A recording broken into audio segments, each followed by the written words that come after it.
Space Shuttle, the primary construction vehicle of the International Space Station. The Space Shuttle was not just a crew taxi, it was a heavy-lift construction crane. Its massive payload bay made the Space Shuttle uniquely able to deliver most of the ISS's large U.S.-built modules, truss segments, and major solar array structures into orbit. For cargo, it used multi-purpose logistics modules, which were large pressurized moving vans that sat in the payload bay. It was the workhorse that built the station. Soyuz, the lifeboat and most reliable taxi in spaceflight history. The Russian Soyuz is a 3-person capsule that has been the backbone of crew transportation for the entire life of the ISS. For nearly a decade after the Space Shuttle's retirement, it was the only way for any astronaut from any country to get to and from the station. Every Soyuz remains docked to the station for about 6 months, ready to serve as a rescue vehicle in case of an emergency evacuation. When it's time to come home, only the small descent module returns, landing by parachute on the Kazakh steppe with tiny solid-fuel engines firing just before touchdown to cushion the impact.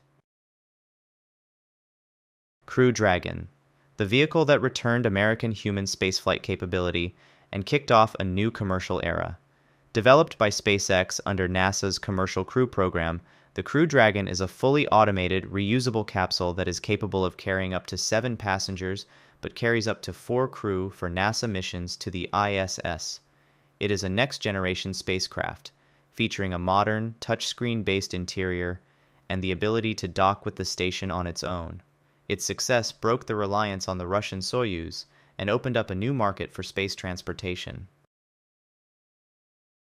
Starliner. NASA selected Boeing's Starliner as the second commercial crew provider, but as of February 2026, it is still working toward regular crew missions, following issues on its 2024 crewed test flight. Developed by Boeing, the Starliner is another 4-person capsule designed to provide redundant, dissimilar access to the ISS, ensuring the U.S. always has more than one way to get its astronauts to orbit. While it is a capsule, it is designed to land on the ground using airbags, not in the ocean. Its purpose is to become a second, independent crew taxi service to complement Crew Dragon, after NASA and Boeing complete the corrective actions from the 2024 crewed test flight investigation. Progress, the original, tireless Russian supply truck. The Progress is the uncrewed robotic version of the Soyuz capsule. For decades, it has been the workhorse of station logistics, delivering fuel, food, water, and supplies. It docks automatically to the Russian segment of the station. It cannot return to Earth.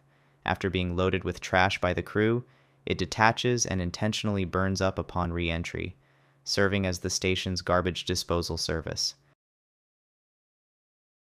Automated Transfer Vehicle. The European Space Agency's powerhouse freighter. The ATV was the largest and most powerful cargo ship to ever visit the station.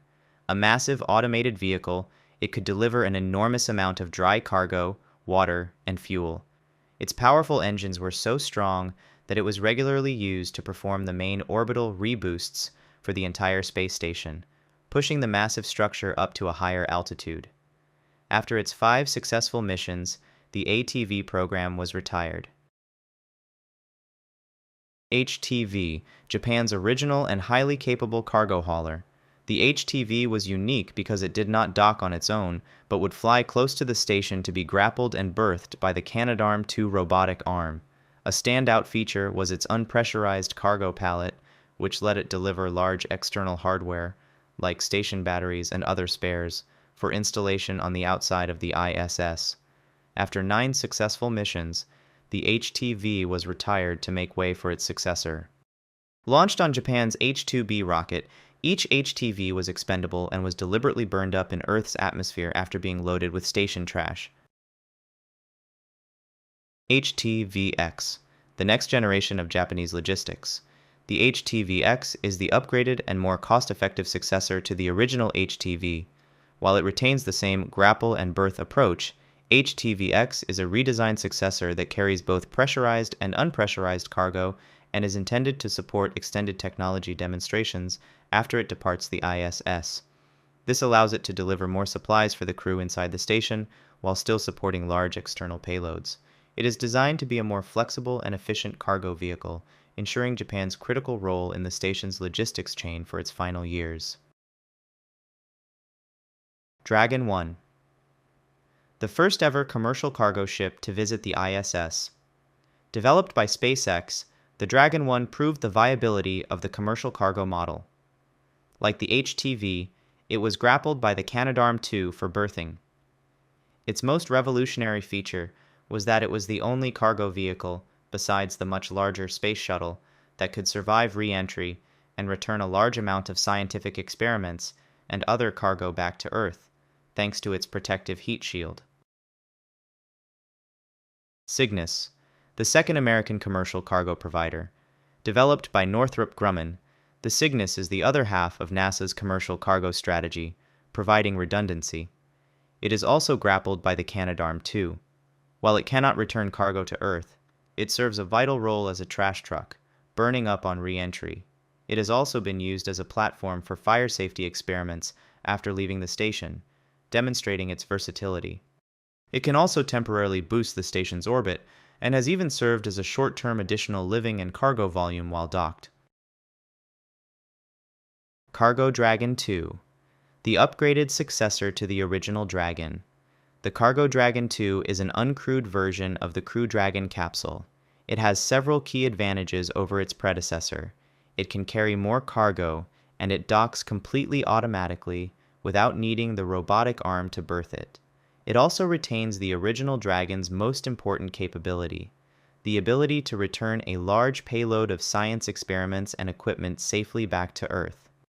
Because it carries no astronauts, it flies without Crew Dragon's Super Draco launch escape system, and without crew systems like seats and life support. Dream Chaser, a planned next-generation cargo spacecraft. As of February 2026, it has not yet flown to the ISS, and its debut mission is planned as a free flyer no earlier than late 2026. Developed by Sierra Space, the Dream Chaser is a reusable lifting body spaceplane. It is designed to be launched on a conventional rocket, but to land on a runway like the Space Shuttle.